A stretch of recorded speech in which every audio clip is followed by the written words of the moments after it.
Hey, this is Keith with How to Build Your Own Home. We are live. This is weekly chat from 5 to 6 p.m. Mountain Standard Time. Every Thursday evening, I'm just here taking some questions from people. I want to start off with kind of let you know what some things are happening in the market. I've got some clients, 3 clients right now that are trying to find lending.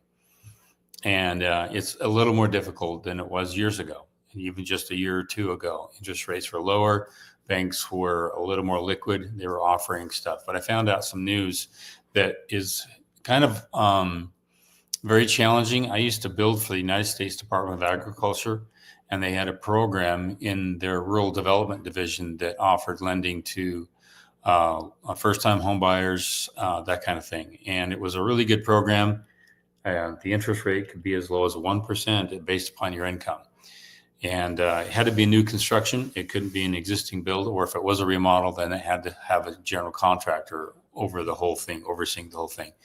Anyway, after talking with some people, the rural development offices, the USDA offices, are all shut down. They don't even know if they're going to be open in 30 days, which means that entire program that I built dozens of homes on over the years may not even be available. So that is something that helped a lot of people in rural America because it was only supporting rural new construction, rural builds, stuff like that.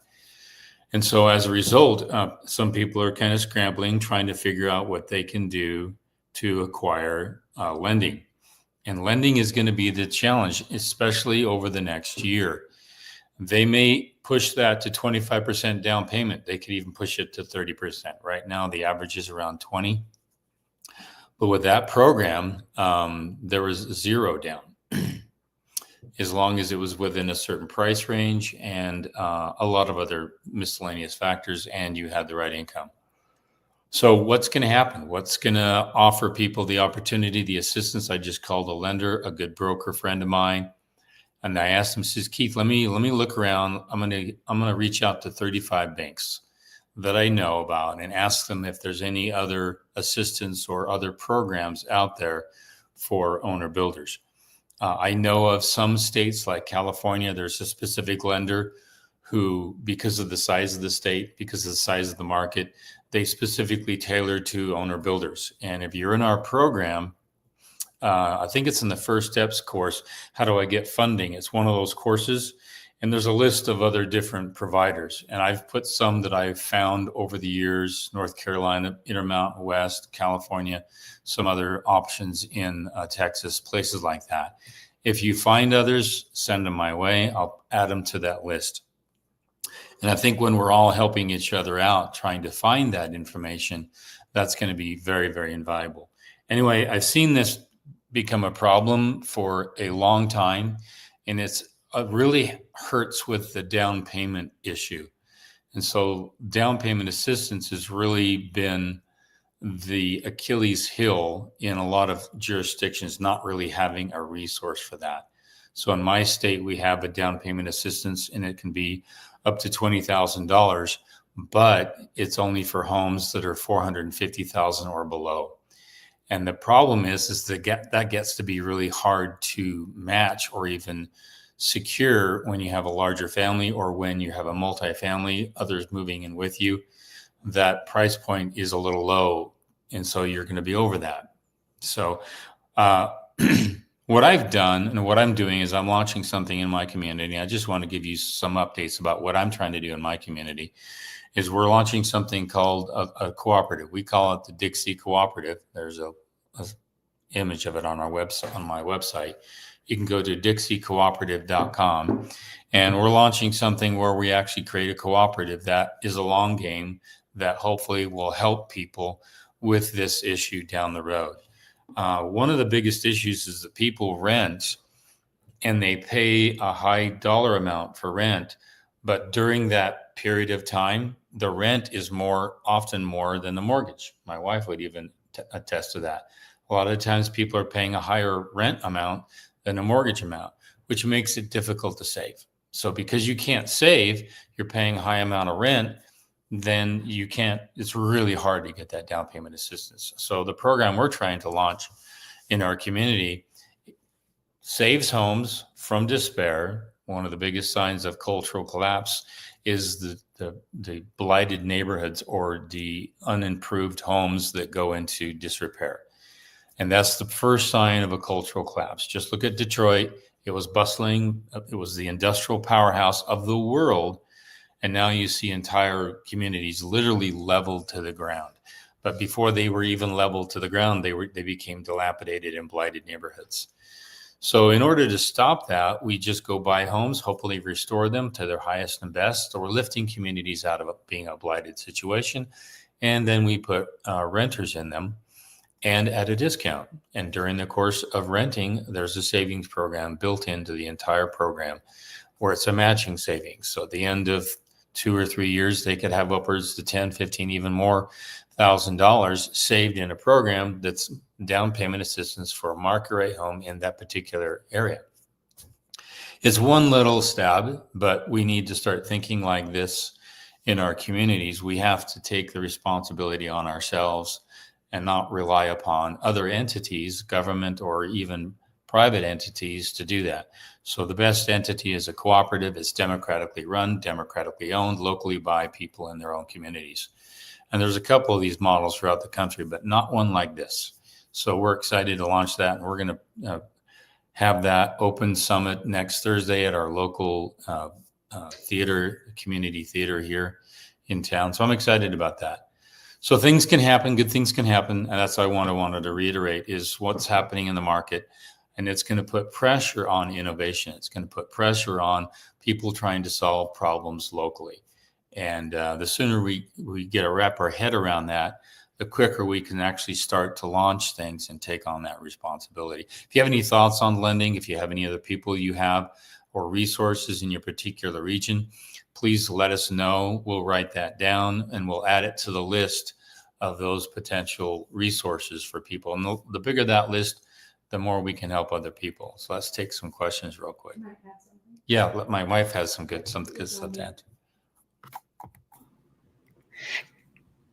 To add to how the community is coming together to make a difference, us in the Washington County Board of Realtors, we're coming together and we've created a fund to help with a small down payment grant for some homeowners also. So we have also looked at how we can change it. Because affordable housing is a big, big issue here.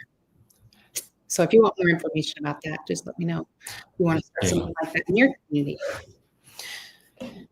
Yeah, check with, can you hear me? Hopefully they can. Check with your local builder associations, check with your counties. Sometimes counties mix help together, like we have a 5-county association of governments, and they've pooled some resources, even realtor associations. Check all those, and then of your state. We have a housing authority in our state that does offer something if you fit certain parameters. So, and a lot of this is free money, or it's got a deed rider on it that it's payable if you refinance or sell the home within a certain amount of time. So I when I first started and as a young person with a young family, I used a program like that, and it made the difference. I took an old home, restored it, but I didn't have enough to fix the upstairs where I needed to put my boys. And so we were able to get, I think, 15 or something thousand back then. And it made the difference. It helped us, add value to the home to the point where we could actually live in it as a whole family. So do some research. Even some banks might even offer some help here and there. And I'm hoping to go after some banks. Most banks, according to the federal government and the Trade Commission and all of the other legal things that they're held under, they have to give at least 3% to local needs, improvements, infrastructure, restoration projects, that kind of stuff. So I'm going to be going after banks. Obviously, you can't do that with your individual residential unit, but as a community, we can approach banks for that. So we're excited about what can happen and all that. So let's take some questions here. Any questions you have on funding and stuff, go ahead and chime in and maybe we can talk about that today.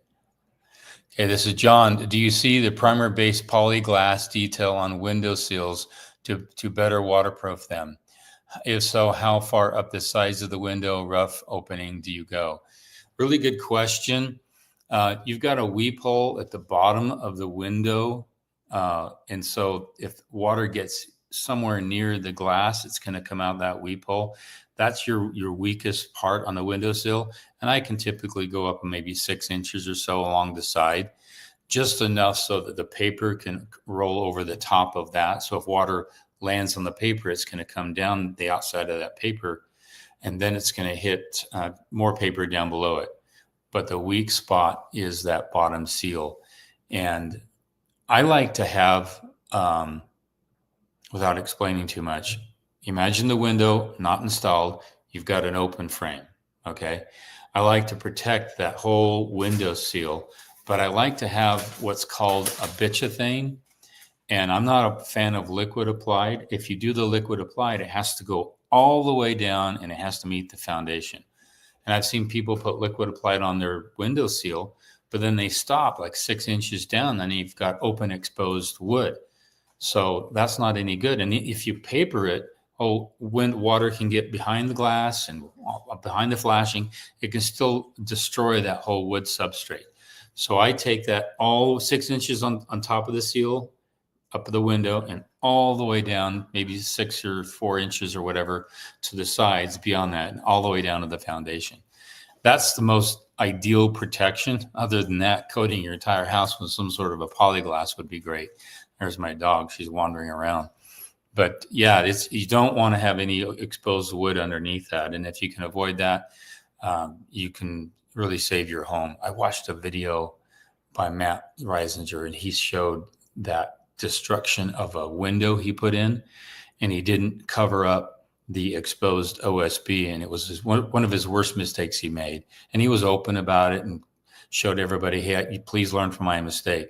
And it's all because of how water travels behind stuff, and we don't protect the stuff behind the stuff, and as a result we have damage. So good question. Peyton, hey Keith, I vaguely remember seeing some MREs in one of your videos. Can you talk about that? MREs. What's MREs? I used to be a backpacker, and it's MRIs, but that's not MREs. I don't know what MREs are. So let me know what MREs are, and I can respond back to that. That's the only questions I have. Yeah, I'll just say Tyler's in Southern Utah. Ask who and where they're at. Okay, he's in Southern Utah. He's in the planning stage. Great, that's awesome. There's Alex. In Birmingham, Alabama, still doing budgeting and finding lender. Okay, that's cool. We've got Western Wyoming, this is Brady, finishing framing and doing rough ends and windows on current build, also finishing framing on 800 square foot deck and wiring a 1,200 square foot shop. That's cool. That's awesome. That's 1,200 square foot shop. Don't do one circuit on that one. That's a big shop, 1,200 square feet. Make sure you get 2 or maybe 3 20 amp circuits at the very least in there. Because if you're going to have a lot of plugging into stuff, you're going to hit the breaker a couple of times because it's going to trip. That's a trick I learned. When I first started building, I just did one circuit, 20 amp circuit, and I went to all the boxes with it. And as a builder, I'm tapping into way too many outlets. And so if you have 2, that's really great. John Terra, does the subscription to your course allow me to have access to the subs you like to use in the location we are in? I'm having a hard time getting a couple of subs to answer the phone or email. Why don't you reach out to me and do a consult? Usually I offer that to consultant students. So we can have a 1-hour consult or a 2-hour consult, and then maybe I can talk to you and relay some help in your direction. But usually I reserve that for the GC consultant. I have 4 or 5 of those locally. And when they purchase that service, I give them all my subcontractor list and all of that. I met an excavator a long time ago, and he taught me something, and it's really kind of privy to this whole situation. And he said, I dig pools, and I've been digging pools for a very long time. And so he learned all of the different subcontractors for a pool, the rebar, the shotcrete, the finish coat, the plumbing installers. There's 4 or 5 different separate individual subcontractors to do a pool.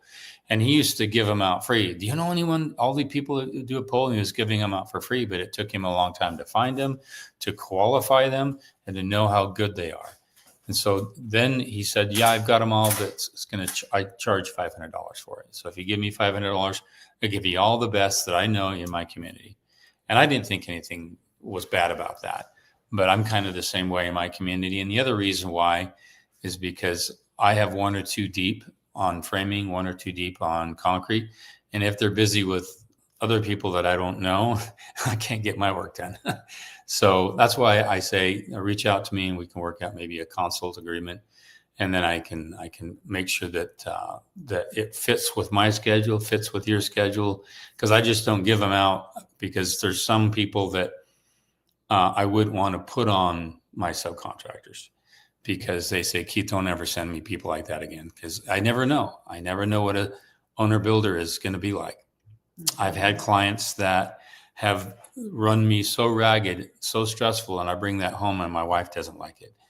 And so I don't want to dump that type of person onto a subcontractor because they trust me and I trust them. And so kind of a small vetting process kind of needs to take place. So if you're interested in that, and if you're in the southwest of Utah or even up in Summit County and all that, and you want some additional help with finding subs, and you're all throughout Utah, even in Nevada and northern Arizona, I know a lot of different subcontractors. So if you're interested in that consult, reach out. Okay. Okay, Brady Morgan outlets alone are 3 circuits gray, 1 down each side and 1 for the loft. Cool. Yeah, you're gonna make that. I mean, it's gonna be 12-2 wire, 20 amp circuit. You'll be just great. Okay, Tyler, what is the benefit of having the HVAC equipment in a mechanical closet if the insulation isn't at the roof line with spray foam, but at the ceiling with standard bats? Even with standard bats, that's going to be a little more efficient because it's going to keep that little attic area or that small little space from getting up to 140 degrees. It may get up to 100 degrees, but that differential in temperature is huge in an attic. And so I've never understood. And the other thing is those flex pipes that come out of the scroll box of the HVAC return unit, there's only about like that much insulation on those flex pipes. And when you come into the blower unit, that whole unit is up in the attic, but it's not down underneath insulation. And that's fighting heat.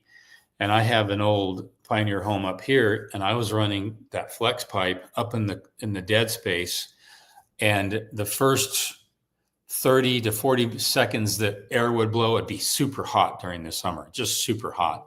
And in the winter, it would be super cold. And so it took a long time for all that to heat up. And as a result, it was very, very inefficient. It wasn't embedded in insulation and it wasn't inside the conditioned space.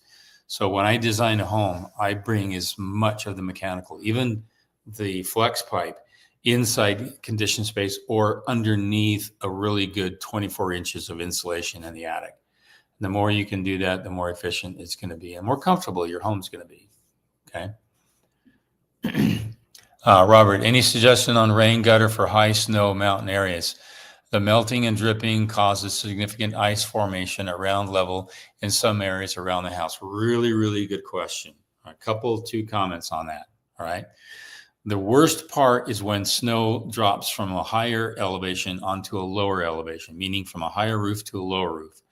And that sudden droppage, if it hits the rain gutter, it's going to do some damage. So I've seen people take some aluminum flashing and they tuck it under the shingle, under the roof, asphalt, or whatever it may be, and they have it literally overlap the rain gutter. So if it hits that and slides off, it's not going to catch that rain gutter and tear it off.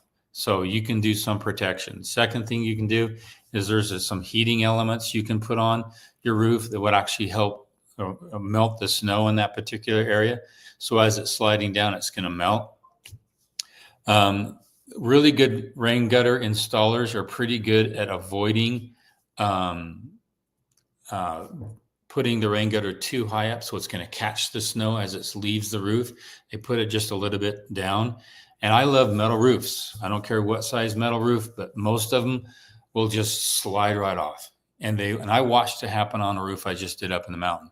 I watched the snow come right off and it missed the rain gutter. It was pretty cool. The hard part is when you use asphalt. The ice is gonna bind to the asphalt and it's gonna build up, and then it's gonna slowly trickle down into the rain gutter.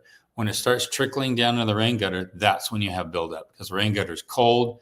You have a cold condensing surface, cold air all the way around it, and all the ice starts to build up. So on a mountain home I just completed, I have no ice buildup because I have metal roof on the entire roof. So I could talk forever on that, but those are some general parameters I try to make sure I take care of and watch that. But keep in mind, if snow is going to slide off, I have small field structures on my roof. So if a little snow comes off, it's not going to hurt anybody. If you have a big field of maybe 4 or 5 square, which is 500 square feet, and it's going to slide off, it could hit you. And I know people have died from that. So you might want to put some snow stops up on the roof, and the snow stops would slow the melt, slow the sudden movement of the snow, especially over an entrance, over a front door or back door or something like that. The rest of it can slide off and land where you want it to land. So there you go. Okay, Golden Bird Brain. Hey, Patty. I like that name. Thank you for your advice. Is the septic system installer typically responsible for hooking up the electrical to the control box? No. Any electrical, and that's going to be a high power. Anytime there's high power, that is going to be your electrician who's going to make that connection. Now, if it's a low power, such as a thermostat switch or a valve that's going to come off and on, that's low voltage, then they can hook that up. But generally, if it's high voltage, that's a 15 amp circuit, then that's going to be your electrician who's going to hook that up. And also, if there's a transformer involved that's going to dial down the voltage that is coming from high voltage, also your electrician will take care of that. So, and if some of these subs are trying to connect electrical, they're not licensed to do that. You got to make sure you use your licensed subcontractor for that. Okay, Kim Winter, does the framer do the windows? You need to ask for them to include it in the bid. In my particular area, framers will install the windows. However, they like it if they get there and arrive at the right time, so that just as they're finishing up framing, they can go ahead and pop in the windows. But make sure you get them to add that in the bid. It's a really sweet deal if you do. And if some framers are really good, they'll install exterior doors. Most don't, but some, if they're really good at carpentry, they can do that too. So get it written in the bid, ask them to include it. Not big sliders though. Don't have framers install big slider doors. It's too heavy. Get your window manufacturer or door contractor for those big sliders, and they will install those for you. They'll have a bigger team to lift them too. Terry Strobel, I gave up trying to get lending. I went with an HELOC loan. All right, well, that's we can talk about that. No hassle to get and less hassle to use. Excavation starting on May 19th in Genesee, Idaho. Here we go. HELOCs are great. I've got clients that are going to be using a HELOC. And if you don't know, a HELOC is a home equity line of credit. So you have to have equity somewhere in another home or an existing home that you're going to do a remodel on. We've done HELOCs. My wife will talk about HELOCs and how we were able to secure some other property to do some restoration on. And that property is now a good source of revenue for us. So HELOCs are really powerful. And do you have any thoughts on that? I don't know the technicality, but I think I understand it. Someone once told me that the interest rate and how they calculate the interest on HELOC is better also. And easy to, another great thing about HELOC is that you can pull from it and then you can pay some into it, then you can pull from it, pay some into it.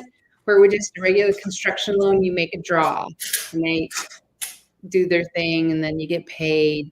And most of the banks, it seems like it takes a week. We found one here locally that they can do the draws within the same day, but most of the time it is pulled out and it takes a long time. But HELOCs are amazing for sure. Yeah. Yeah, and you can research something called velocity lending, and you can do that with HELOCs because they allow you to borrow and pay and borrow and pay, and the HELOCs is typically a lower interest. And if you have a lot of equity, then they can do almost an 80 to 20 loan to value. It's really, really cool. HELOCs are really powerful, and you don't go through all the underwriting. You don't go through all that. They it's not even a full typical loan per se. It's like, oh, you own your home. Oh, we see that you only owe 120,000, but it's worth 650,000. Now I can utilize the several hundred thousand in equity I have to acquire another property, restore another property. I just met a gentleman yesterday, and he says, I've got this amount of money. What can I build? And he wants to build something as a spec and maybe turn it and make some money. So that's almost like a HELOC. It's taking the equity out of what you've got somewhere and utilizing that equity to go and purchase or add or improve the home you're in. So I would add to that, be a good budgeter, because I do know some people that get a HELOC and then they go crazy and buy things that you shouldn't be buying with a HELOC. like cars And boats and toys. Don't do that. Be really careful with this money because you want your money to work for you. You don't want to be working for your money. Like, be careful with it. You can do it. I know you can do it, but be careful. Okay, pull your screen back this way a little. Okay, another question. Okay, sorry. Any thoughts on precast concrete ceiling spanning 24-foot wide on ICF home? Really good question. I just went to a truss plant, had an interview with some engineers yesterday, 2 days ago, and I said, what's the farthest span that you can do an attic truss? And they said 45 feet. Now, a truss is a wood product, and that can handle a substantial amount of weight above it. But concrete is a different beast. It requires a massive amount of rebar in it for proper support. And so precast concrete ceiling spanning 24 feet, that I wouldn't recommend, because imagine 24 feet. How wide is that span going to be? I mean, the span is 24 feet, but how much wide is it going to be? That's a huge amount of weight. And the crane required to lift that, the crane's going to be close to what? The concrete's going to be close to 4 inches thick or 3.5 inches thick. I don't know. You might want to have somebody form it and pour it on site. So when they get to the ICF home, if they get to the top of that, they're going to take their rebar and it's going to stick way down into that ICF form, and it's going to bend up several feet over. And 24 feet's a lot. And then you're going to have to form underneath it, just like they do commercial jobs. I've got one coming up. We'll do some video on possibly. It's a commercial job where I have to have a concrete cap over the top of the couple of areas inside the building, mostly for security. But there's a lot of complexity to that, and that's something that a lot of residential builders are not really privy to. I've seen it on driveways, like in high mountain areas. There's a garage, and they've got this really thick corrugated metal, and then they pour their slab on top of the metal, which is resting on the ICF form. And that might be something to look into. And look at that thick, rigid corrugated metal, and you see it on a lot of commercial jobs. And if that can be done and put on top, and then they pour the slab on top, that might be the best option. But there's some complications to that. You're leaning into commercial applications inside a residential build. And so you might have to tap into some resources on the commercial side. Okay. Tyler, are Colby Forgant windows any good? I'm of the opinion, and this is just me, to almost get windows as affordably as you possibly can, because most of them have to abide by low E features. Most of them they all have to have a thermal break in there to meet certain criteria. And if they're manufactured in the States and they've been around for several years to work out bugs in their manufacturing, then you really can't do any harm to your build by going after probably the most affordable you can. And people might scream and yell at me for saying that, but I've looked at windows more than just about anything else. And affordability is one thing I really, really try to press on people. It doesn't make sense unless it's triple pane, and most glass are double pane. They have the argon glass in it. They have argon gas. They have everything they basically need. It's whether or not they have a good warranty and how affordable can they become. And you might be surprised how affordable you can get windows at a lot of box stores. And they offer, I know just about every box store offers 7 or 8 different suppliers, manufacturers within the region. And so you might want to check with them, and they'll give you some bids. Take your plans to them, check them out, look at local suppliers. I've gotten windows from every source you can imagine, just about every place in town we've purchased windows at. And so if you're really starting out as a first-time home buyer, look at the most affordable you can get, and you might be surprised. What I bought windows for this house, and they gave them to me in the fall at 25% off at a box store. And it's a brand that I can get in local supply houses as well. So you'd be surprised that you can get windows at a supply house that's local at one price, and then you might be able to get them at a box store or any other large outlet for 25, 30% less, because some of these bigger stores have buying power. So I'm of the opinion to try to shop around and try to find the best price, because you're going to get some quality for the most part. Okay. Kai Hoon, can you explain the UFER ground process? Good question. At what stage of basement foundation construction is it put in place, and which trade is responsible for doing it? Your concrete guy in tandem with your electrician. Now, if the concrete knows exactly where your panel, and this is going to be your meter panel, where your meter panel is going to go, the UFER ground goes in the concrete, and it's a 20-foot length, and it's usually a number 3 rebar, and it comes up through the foundation just below where the meter panel is going to go. And UFER ground is named after a gentleman who his last name was UFER. I don't know what his first name was. And that's in case of an electrical storm, it hits the house, hits your electrical system, and it's going to take it right into the foundation, right into the ground structure.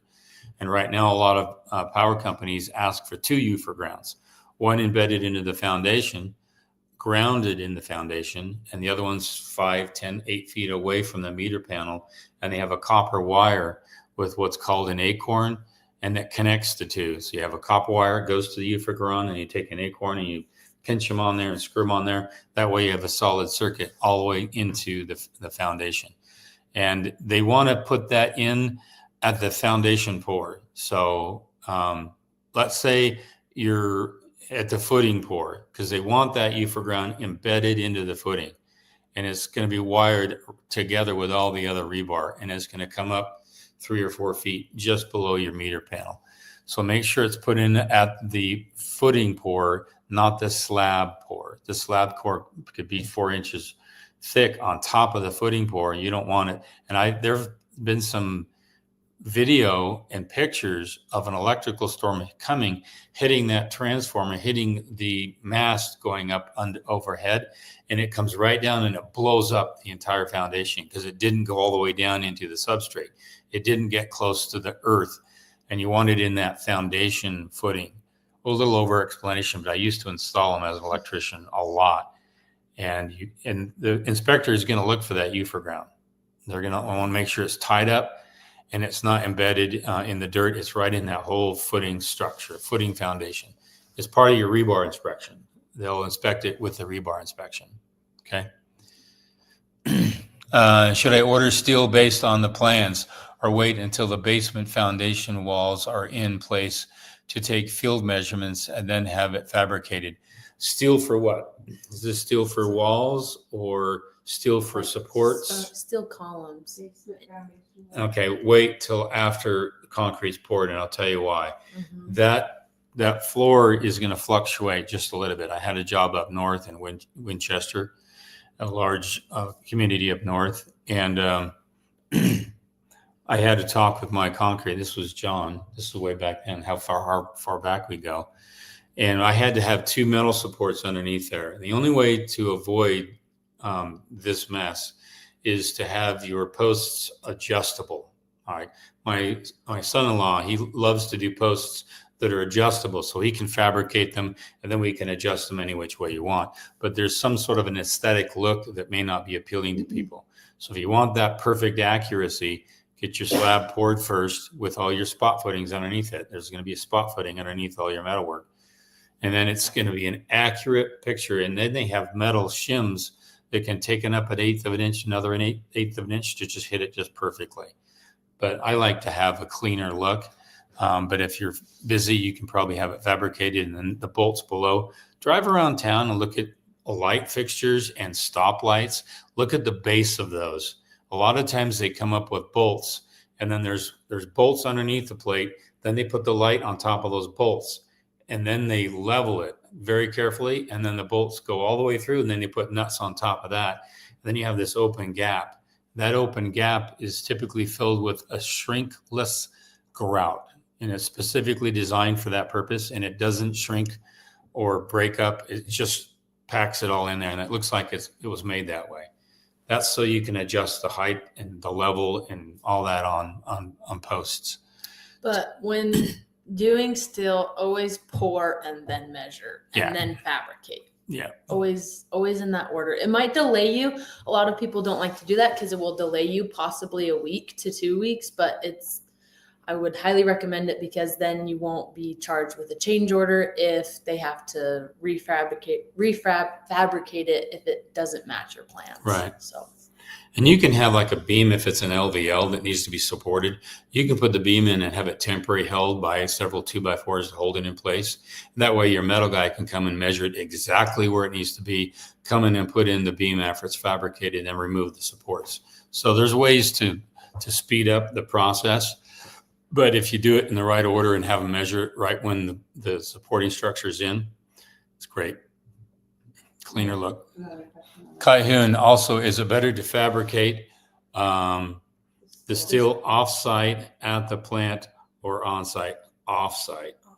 I don't know if metal guys who want to come and bring their torch and fabricate it. It's also not allowed by a lot of permitting offices. You need to check with your permitting office. Some will actually want to see it fabricated on site in person with an inspector if it's fabricated on site. If it's not fabricated on site, then it's under a licensed fabricator and they're accountable for it. But I've made the mistake, believe it or not, of trying to fabricate something on site and I didn't have it inspected and I didn't even know that. And so you never know what you're going to run into with inspectors.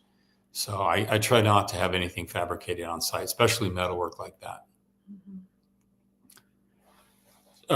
JC, what's your recommendation on the kitchen cabinet and countertop materials? That's not my forte. That's her forte. It depends on what your budget is. I'm just kidding. Kitchen cabinets, the biggest trend right now is white oak inset. So it means when you look at the cabinet, it's like your drawer it's what it says. It's inset and it's all flush. It's a very clean, modern look. That's what's trending right now with white oak. And then countertops, what's trending right now is quartzite.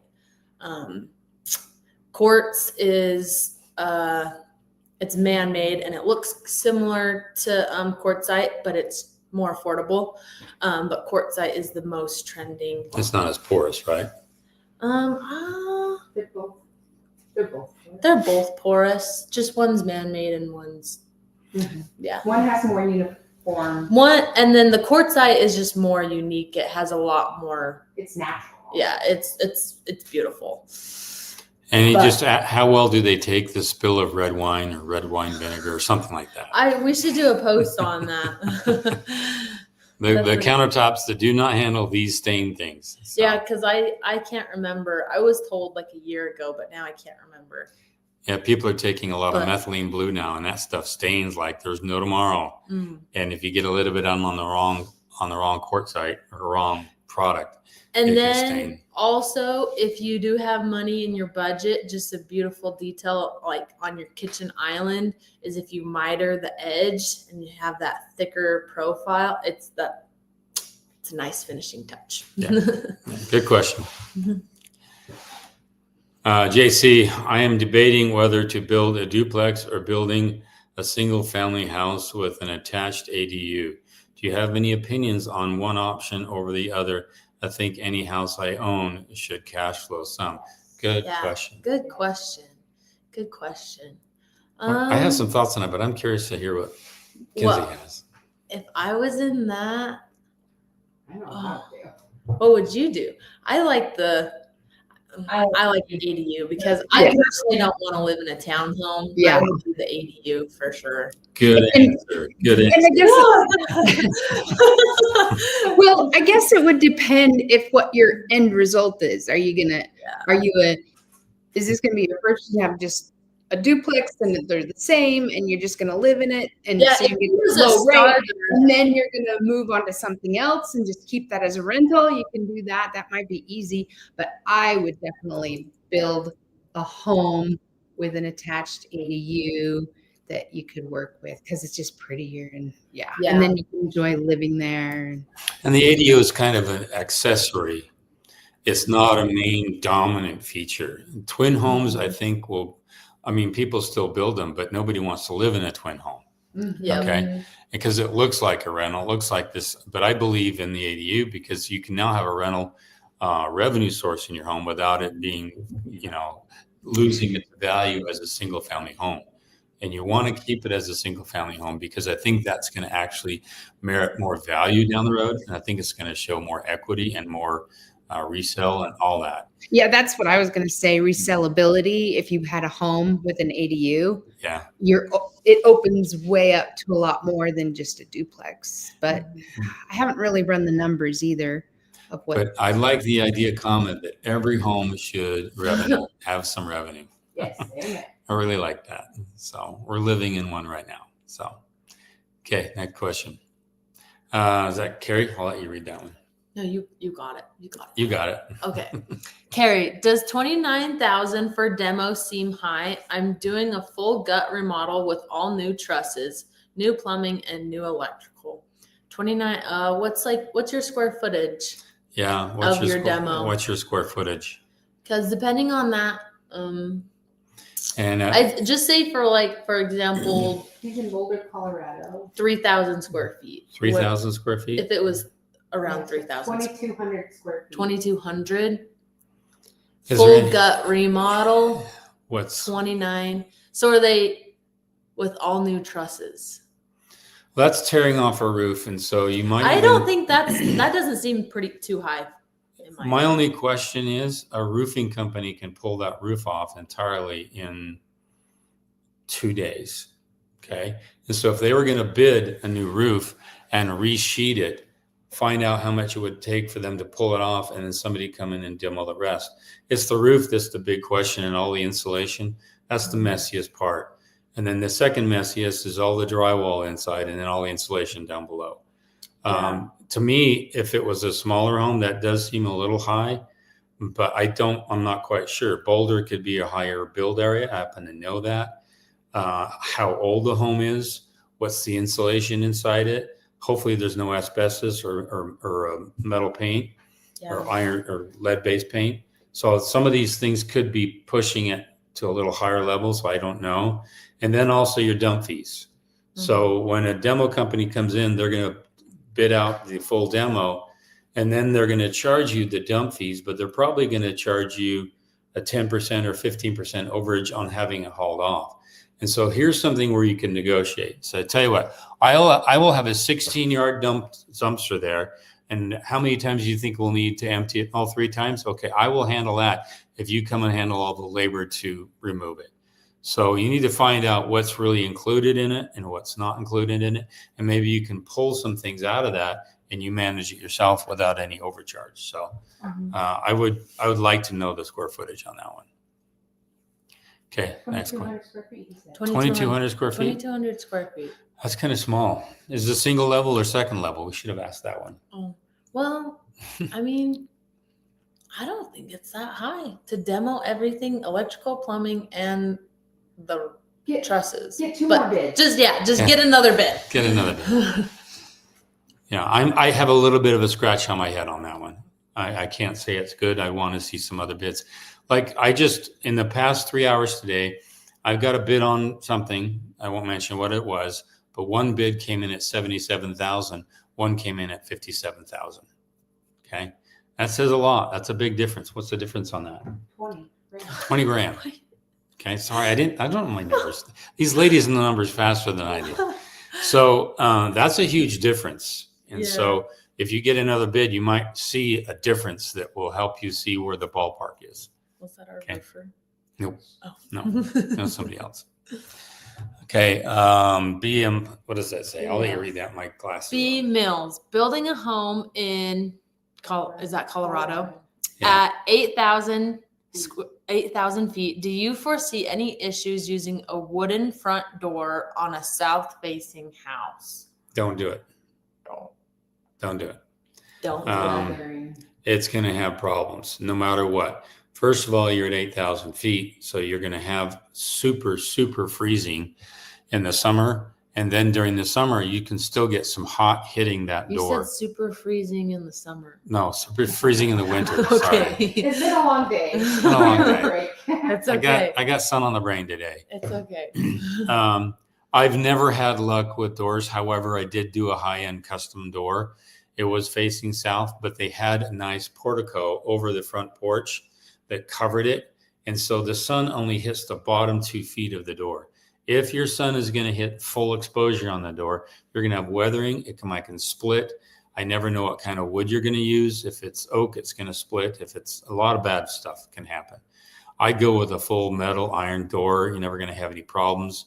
You won't have to reseal it. You won't have to reseal it. And plus, you're going to have a thermal break inside that door. You're not going to have that inside a wooden door, which is a terrible insulator. So it used to be fine, popular. A lot of people put on, wooden doors. I've got an old wooden door in the front of my old part of my house, but they're not very efficient and they require tweaking over the years, especially the first 2 years of the install.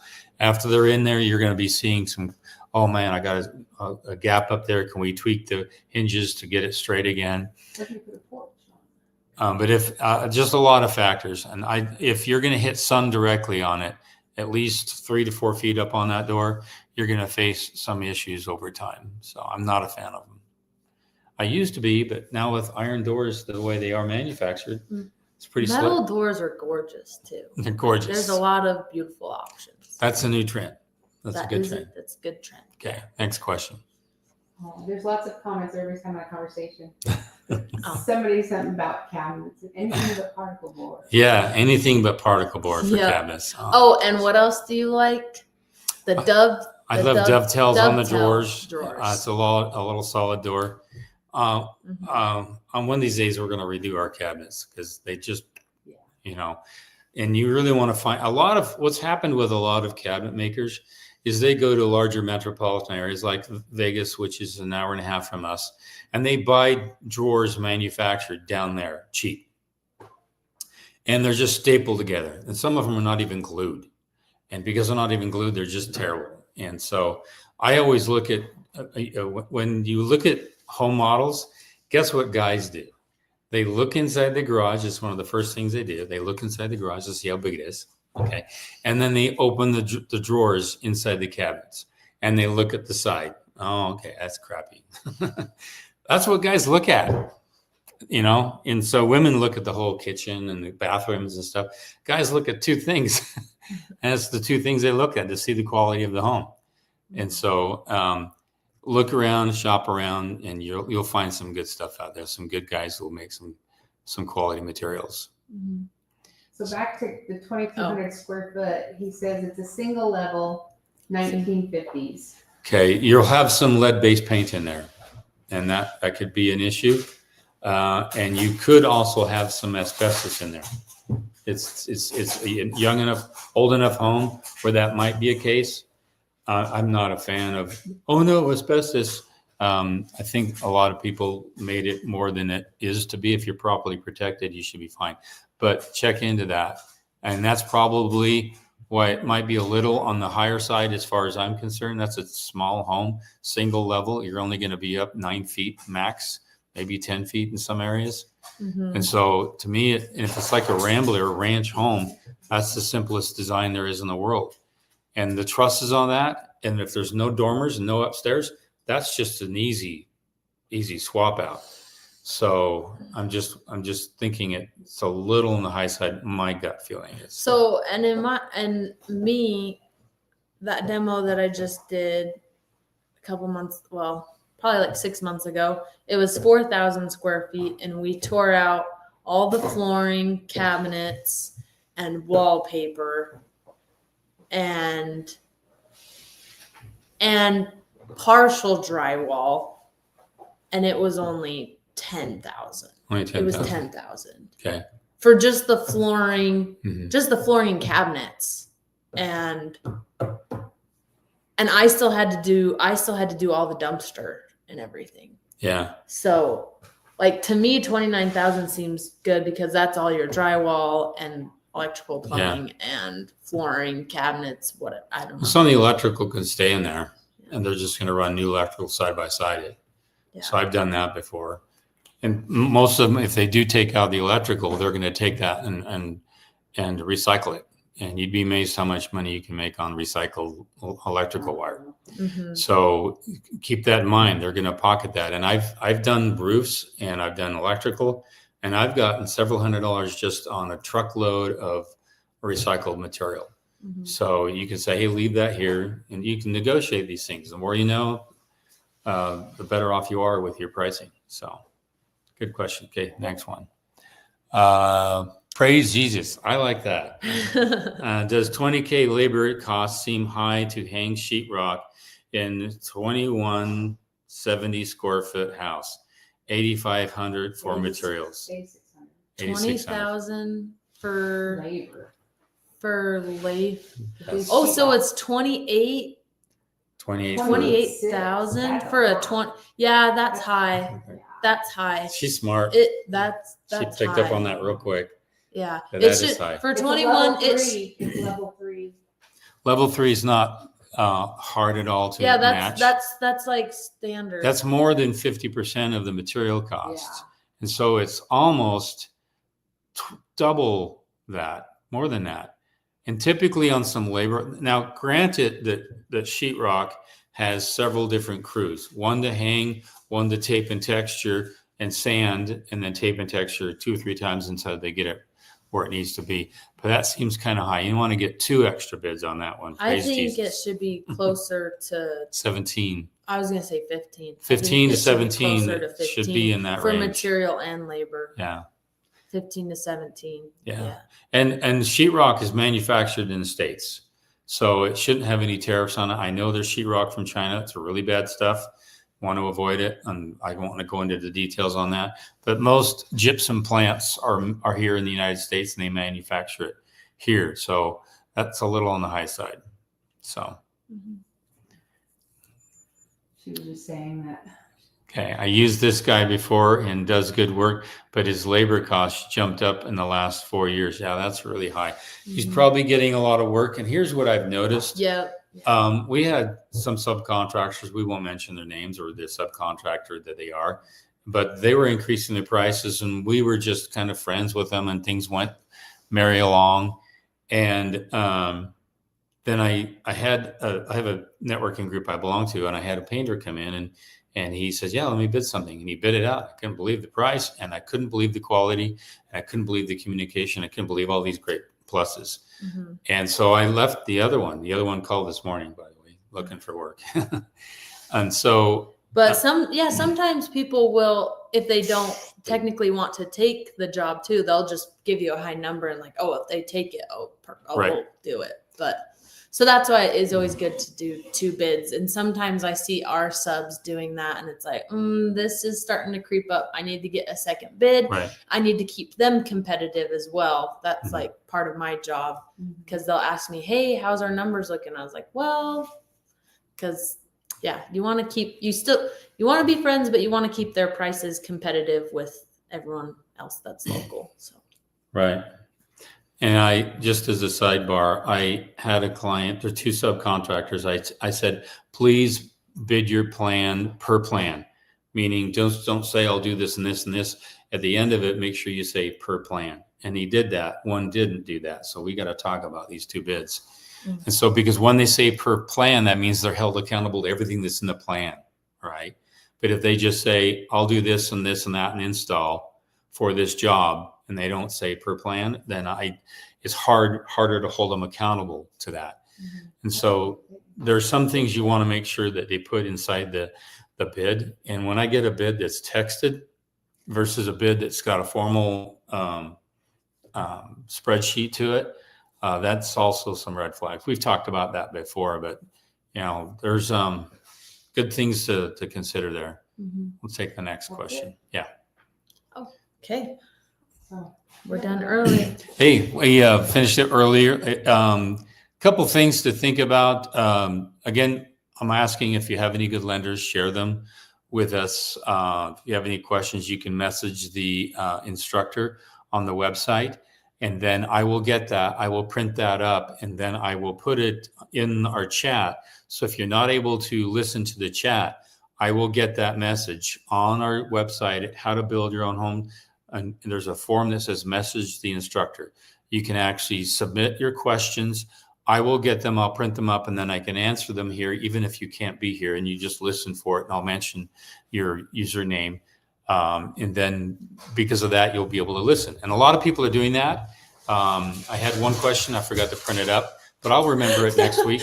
And I'll have all those ready for next week.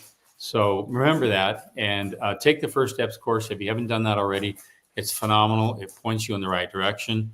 And then, of course, the self-managed course. At the bottom of this First Steps course, there is a coupon code for that self-managed course, and it is the best in the industry. It's got more detail and more help and structure and lining you out perfectly than anything else that's on the market. And trust me, it's phenomenal. Take it, check them out. And then, of course, like and subscribe. And we'll see you guys here next Thursday. For those that are here and want to be here next Thursday, every Thursday from 5 to 6 p.m. Mountain Standard Time. Yep. Right? Yep. Okay. Kinsey and Dad checking out until next week. We'll see you guys then.